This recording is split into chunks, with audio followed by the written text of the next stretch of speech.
O amor de Cristo nos constrange, nos convulsiona, nos visceraliza, nos intestina onde Ele mexe.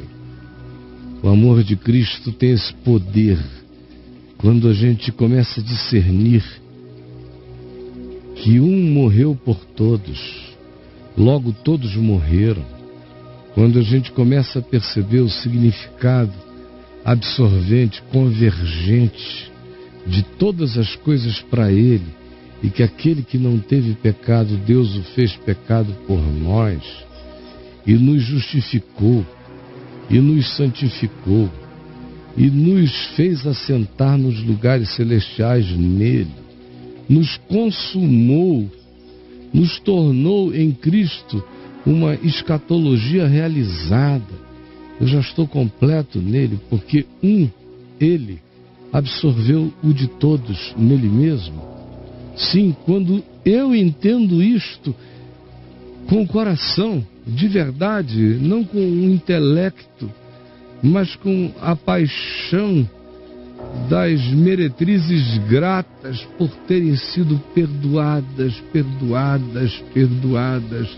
Quanto mais o meu coração tem consciência do tamanho do perdão, mais constrangido pelo amor e pela graça eu me torno. Entendendo que Ele morreu por todos, para que agora quem quer que compreendeu isso, que tenha entendido tal coisa, não viva mais para si mesmo, para o capricho, para a paixão louca, para obedecer pulsões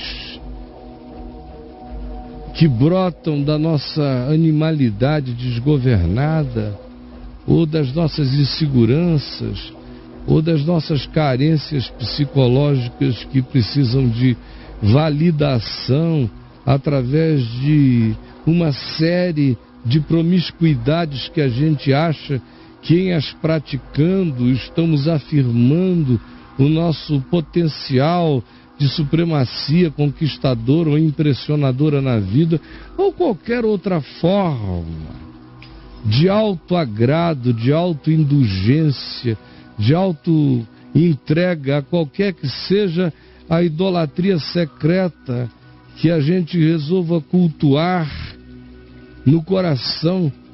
E geralmente isso acontece até que a gente discerne o significado do amor de Cristo constrangendo o nosso ser nas vísceras do coração para fora. Portanto, Ele morreu e absorveu tudo para que eu não viva mais para mim mesmo, nem para idiotice, nem para ser um filho da pulsão, da compulsão, do tesão, da cobiça, da corrupção, do engano, da concupiscência em qualquer nível. Não. Eu agora sei que foi por causa de quem eu nunca seria por mim mesmo que Ele levou na cruz a minha impossibilidade de tornar-me humano por inteiro. E essa gratidão me faz desejar viver como um homem segundo Cristo, não viver mais para o animal rebelado que me habita, nem para a psique fragmentada que eu possuo, e nem me entregar à morte de um espírito sem a alegria da fé. Sabendo que Ele realizou isso por mim, meu coração fica todo constrangido e arrebentado. E eu começo a querer viver todo dia para aquele que por mim morreu e absorveu o veneno da minha morte e ressuscitou para garantir o significado de quem eu serei. Eu serei segundo Jesus ressuscitado. Eu não serei menos do que Cristo ressuscitado. Eu morri com Ele, já ressuscitei com Ele pela fé e me tornarei absolutamente como Ele, co-herdeiro dele em tudo. herdado e coparticipante da natureza divina, que é a natureza de Cristo Jesus, homem, que já me foi revelada. Eu serei plenamente Cristo. Essa é minha vocação eterna. Para isso Jesus morreu, para me fazer filho de Deus. Ser filho de Deus é ser como Cristo. Assim que nós, que já entendemos isto, Paulo diz, daqui por diante, a ninguém e a nada mais queremos conhecer e nos relacionar segundo a carne. Tendo a carne como padrão de relação, a carne como paradigma. A carne significando concupiscência dos olhos, concupiscência do desejo, soberba e concupiscência de poder, ou vaidade, ou ganância, ou arrogância, ou soberba, ou narcisismo sedutor, ou qualquer outra coisa que seja filha do capricho. Isso é andar na carne e é também a justiça própria. Andar na carne, segundo Paulo, em muitos aspectos tem a ver não apenas com as paixões que militam na carne, mas com o surto de soberba espiritual que faz o indivíduo achar que a justiça dele diante de Deus o justifica, que ele pode se tornar melhor para Deus, ou que ele pode piorar para Deus, que ele regula a relação de Deus com ele conforme as expressões estereotipadas do seu comportamento. Paulo diz que isto é andar na carne. Como andar na carne é voltar à lei, andar na carne é querer se salvar por Moisés. Andar na carne é retroceder para tudo aquilo que na cruz já foi rasgado. Não como lei cerimonial, mas como todo tipo de escrito de dívida que era contra nós. Todo foi rasgado. Então, aquele que já não anda na carne é o que entendeu isso e anda pela fé no Evangelho, se sabendo justificado, vindicado, carregando a imputação da graça de Deus na vida dele. Agora, Paulo diz uma coisa interessante aqui. Ele diz, ora, nós não queremos conhecer mais a ninguém, nem nada, segundo essas relações da vaidade, da loucura, da presunção, da arrogância, da superioridade, conforme acontece à volta de nós, em todo lugar, dentro dos ambientes que você chama religiosos ou em qualquer outro lugar da terra. É o mesmo espírito de carne, de supremacia, de exibicionismo, de autodemonstração, de glória pessoal, de titularidades, de importâncias, de reputação, carne. Paulo diz, eu aboli isso da minha vida, quem quer que tenha entendido o Evangelho, aboliu isso da sua. Não crê mais nisso, já viu, enxergou e abomina isto como idiotice intragável. E ele diz aqui algo que você deveria prestar muita atenção. Quando ele afirma, e se antes, em algum tempo antes, nós conhecemos a Cristo segundo a carne, já agora não o conhecemos deste modo. Se há algum tempo nós conhecemos a Cristo segundo a carne, meu Deus, provavelmente,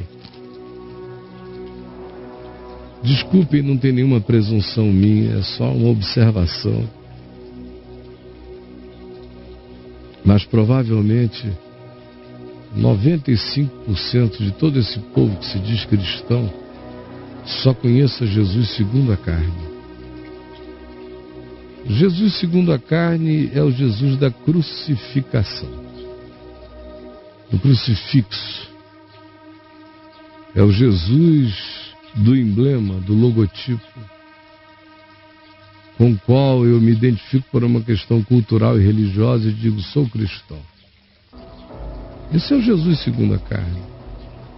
Jesus segundo a carne é o Jesus do meu pai, da minha mãe, da minha criação, que eu adotei, porque eu não queria sair do fluxo. Por que eu vou criar um problema para mim? Já está todo mundo nessa direção, eu vou também. Aí você é treinado, você aprende, você faz os cursos, você é batizado, você segue, você casa com alguém daquele lugar, você fica lá a vida inteira, você é uma pessoa cidadã eclesiástica bem comportada. Mas tudo que você sabe sobre Deus é o que você lê em manuais, em classes de catecúmenos, em livros doutrinários da denominação. Aí você escolhe se você batiza por aspersão, por imersão, por efusão, se você fala em línguas, não fala em línguas, se você vai para uma igreja do reteté, da profecia, ou se você fica numa, não tem nada disso. Aí você vai fazendo essas escolhas. Você se gloria disso. Você faz cursos, você vai a retiros, você aprende o linguajar do gueto, do meio, e você acha que você é de Cristo por causa disso. Você tem uma Bíblia, às vezes você lê, especialmente quando tem alguém falando, você acompanha, sozinho, nunca. E sozinho, quando lê assim de maneira horoscopista, elegendo um texto na superstição, só isso. E você acha que conhece a Cristo. E que o muçulmano que não tem esse acervo cultural não conhece. Mas se alguém aprender essa cultura, conhece. Isso é conhecer Jesus segundo a carne.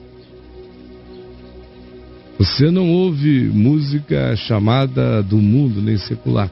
Você só ouve música gospel, porque você diz que conhece a Jesus.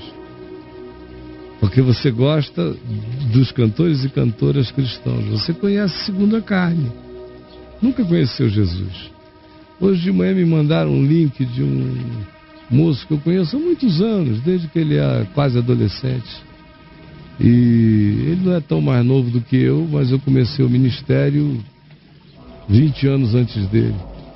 Por isso ele é quase um garoto, ministerialmente falando, quando eu me lembro dele. Não do ponto de vista etário.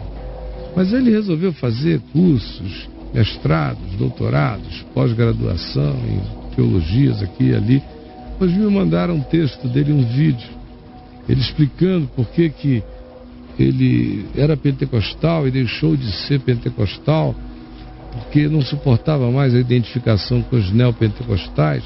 Ele decidiu adotar apenas a designação cristã, embora seja uma designação muito vaga, que não diga muita coisa, e ficou tentando explicar a anatomia daquelas diferenças do ponto de vista doutrinários e escriturísticos, e letra para lá e letra para cá. E eu fiquei pensando, digo, meu Deus, ele daqui a mais 5 anos tem 60 anos. E está a vida inteira e não entendeu que conhecer Jesus não tem nada a ver com isto. Não tem nada. Como a grande maioria. Conhecer Jesus para eles é terem o poder de repetirem com certa inerrância, de acordo com o critério doutrinário do grupo que os condicionou, repetir as ênfases e as doutrinas básicas daquele ambiente. Aí ele diz, esse homem é firme na fé e conhece Jesus. Mas tem medo de morrer. Pavor de morrer. Medo do diabo. Vive culpado. Culpa, tudo. Perdão? Meu Deus, é quase impossível para ele. Amargurado. Mas ele acha que conhece Jesus. Mas ele nunca conheceu esse constrangimento visceral do amor de Cristo, que nos desembabaca para todo pseudo conhecimento de Cristo segundo a carne. Enquanto você não recebe o tapa desse amor eterno e é lacerado pelas garras do leão amoroso de Judá, que é o cordeiro da minha cobertura eterna, e fica apaixonado e seduzido por ele, você sempre vai conhecer Jesus apenas segundo a carne. Não há outra alternativa. Por isso, queridos, eu falo com vocês aqui como quem está falando com gente que não conhece o Evangelho. O que eu faço dia após dia aqui é o trabalho de um evangelista, chamando pessoas ao Evangelho, porque eu sei que você só conhece o cristianismo em Jesus segundo a carne. Nunca o provou na vida, nunca houve uma regênesis na sua existência. Não se pode dizer ainda a teu respeito o que Paulo diz aqui de alguns de Corinto. Assim, pois, por causa deste fato, desta compreensão, desta realidade, a ninguém conhecemos segundo a carne.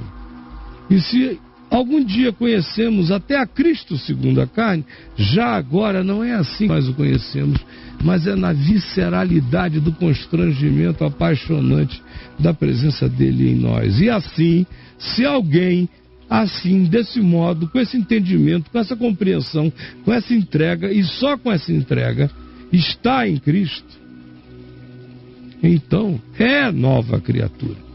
Do contrário, nunca.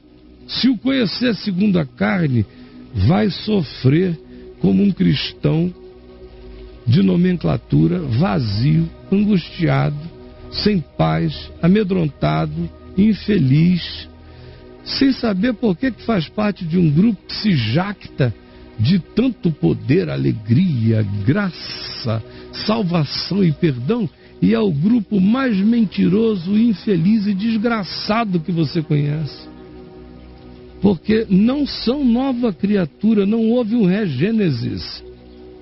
Não há uma nova criação. Deus não disse haja luz e houve luz na alma dessas pessoas. Elas continuam apenas conhecendo o crucifixo e não a cruz. Elas conhecem a história da ressurreição e não o poder da ressurreição. Elas conhecem a narrativa da ascensão, mas elas não estão seguras de estarem assentadas nos lugares celestiais em Cristo Jesus. Elas sabem doutrinas e cronologias, mas elas não têm nenhuma experiência de confiança, descanso e paz em Deus no coração. Não tem. Aí como é que fica a vida assim? Eu pergunto a você, como fica a existência assim? Hoje eu decidi falar um pouquinho mais do que nos outros dias. Numa hora dessa eu já estaria parando, mas eu quero ir adiante. Fica assim como a gente lê aqui em Tiago, no capítulo 3, do verso 13 em diante. Você acompanha comigo? Olha só. Quem entre vós é sábio e entendido? Quem? Sábio e entendido. Ele está fazendo uma diferenciação entre o indivíduo que tem conhecimento e o que não tem conhecimento. E você se jacta em relação ao resto do planeta que você sabe. Você compreendeu, você tem a palavra da salvação na tua boca. Você podia ser guia de cego, não é isso mesmo, meu querido? Você é essa pessoa? Olha como é que o Evangelho diz que o que é verdade em nós se manifesta. Se isso é verdade, se você compreendeu, então mostre com mansidão de sabedoria, mediante um proceder digno, coerente, íntegro, mostre os frutos da sua vida. Sabedoria não é blá, blá, blá. Sabedoria é encarnação, é manifestação de mansidão, de condigno proceder, de frutuosidade em amor. Isso é sabedoria. Quem mostra isso é, quem não mostra isso é apenas um palrador infatuado. Mas se, pelo contrário, você conhece a Jesus segundo a carne e não segundo o Espírito, é assim que vai acontecer. Se conhece a Jesus segundo o Espírito, você apresenta esse conhecimento através de mansidão, de sabedoria, condigno proceder e frutuosidade de amor. Se, pelo contrário, você só conhece a Jesus segundo a carne e tendes em vosso coração, conhece Jesus segundo a carne, vai ter no coração inveja amargurada. Até no lugar de culto você vai ser cheio de inveja amargurada. Você não conheceu nada que te transforme até hoje. Vai estar cheio de sentimento faccioso em qualquer lugar. E quanto mais você pensa que conhece a Jesus segundo a carne e se torna um crente do Cristo segundo a carne, mais faccioso você se torna. Mais cheio de amargura invejosa e de sentimento faccioso. Não vos glorieis disso. Vocês não conhecem a Cristo. Não se gloriem da perdição de vocês. Não mintam contra a verdade. Não há evangelho em vocês. Porque esta não é a sabedoria do evangelho, que vem lá do alto, segundo Deus, segundo o Espírito Santo. Antes, se você segue a Cristo só segundo a carne, você é um filho do cristianismo, não manifesta o evangelho com mansidão, com digno proceder e frutuosidade de amor, pelo contrário, manifesta coração invejoso, amargurado, sentimento faccioso, vanglória dessa estupidez, mentindo contra a verdade. Saiba disto, não há nada de evangelho em você por uma razão. Quem conhece a Cristo segundo o Espírito, sabe que esta não é a sabedoria que desce lá do alto. Não é. A sabedoria que desce lá do alto é mansa, condigna, cheia de frutuosidade, de graça, justiça e amor. Mas essa sabedoria que você prova seguindo a Cristo segundo a carne, esse Cristo de templo, de religião, de facção, de inveja, de disputa, de povo da mentira, que é o que você encarna, mentindo contra a verdade, ela é assim descrita como sendo uma manifestação terrena. A média é a média ponderada da mediocridade humana, é o que é adotado. É uma sabedoria animal, porque ela é predatória, ela é olho por olho, dente por dente. Fez em mim, eu faço nele, me mordeu, eu mordo também. E ela é demoníaca, porque ela é praticada sobretudo em nome de Cristo, mas é segundo a carne. É demoníaco. Pois onde há inveja e sentimento faccioso, pode haver culto todo dia. Jesus é conhecido apenas como um nome, uma nomenclatura, não é presença transformadora no ser. E aí, portanto, a confusão e toda espécie de coisas ruins. Por isso a gente vê esses ajuntamentos sendo feitos segundo Cristo, segundo a carne. E são só facção, inveja amargurada, vanglória, sabedoria terrena, animal, demoníaca, sentimentos de divisão, confusão, todo tipo de maldade. Porque vocês não entenderam até hoje que se alguém foi constrangido de fato pelo amor de Cristo, o que nele se manifestará será a sabedoria lá do alto, que primeiramente é pura, não é maliciosa, não é invejosa, não é jactanciosa, não é amargurada, não é lasciva, é pura. Depois ela é pacífica.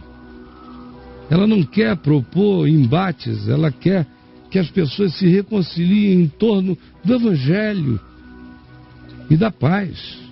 Ela é indulgente, é generosa, é tratável, é tolerante, é plena de misericórdia e de bons frutos, é imparcial, é sem fingimento, é sincera. Se for segundo Cristo, segundo o Espírito de Cristo, assim será. Agora, se for segundo Jesus, segundo a carne, é o que a gente vê já repetidamente por mim aqui diversas vezes. Ora, apreendamos todos nós em paz. Só pode ser em paz. reconciliados com Deus e em paz em nós mesmos, que a gente consegue semear a semente que vai produzir o fruto de justiça, de amor, de bondade na vida, para aqueles que são também os promotores da paz. Ora, eu só me torno isso se eu me torno um filho de Deus, porque todo ser da paz é filho de Deus, é o que Jesus diz.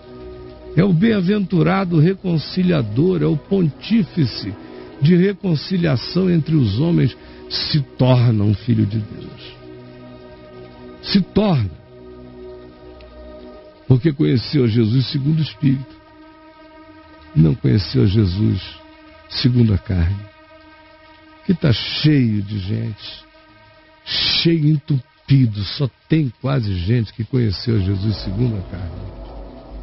Mas viver o Evangelho, conhecer a paz, o amor, a tranquilidade de ser, olhar com os olhos lavados pelo colírio dos significados do reino de Deus, onde tudo é discernido com o valor que a coisa tem e não conforme a projeção fantasiosa dos nossos enganos, é realidade que só pode acontecer quando a gente já não conhece a Jesus segundo a carne e pelo aprendizado, pela encarnação, pela prática, pelo dar razão ao Evangelho, na prática dele em fé, nós vamos nos tornando pessoas que assimilam a mente de Cristo. Esse é o chamado, essa é a nova criatura. Se não produzir isso, só gera um evangélico, um pentecostal, um neopentecostal, um católico, um cristão, um filho do cristianismo, desgraçado ou mais infeliz ainda do que a maioria dos homens, porque vive com uma culpa maior, uma insatisfação maior, pesos maiores, frustrações maiores, indefinições maiores e uma perda radical de segurança e de identidade.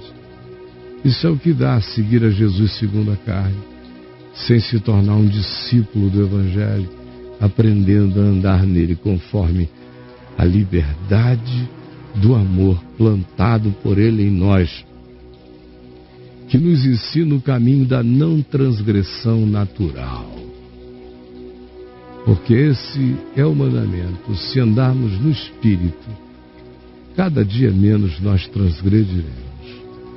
Por favor, Jesus, permite que essa palavra praticamente infantil, que é uma repetição acriançada, para quem já tem mais maturidade, mas que é tão essencial, tão fundamental, que eu nunca pensei que fosse passar boa parte do resto da minha vida repetindo para pessoas que se dizem cristãs qual é o significado da regeneração, da conversão e do conhecimento de Cristo em nós, não fora de nós.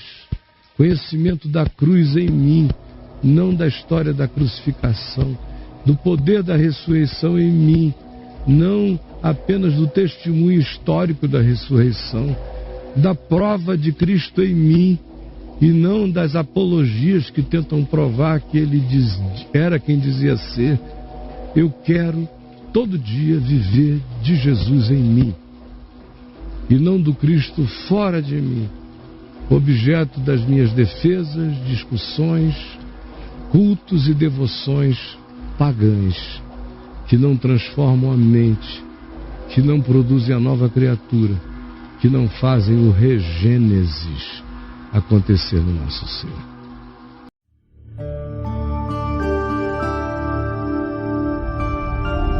VNV TV, o canal é você.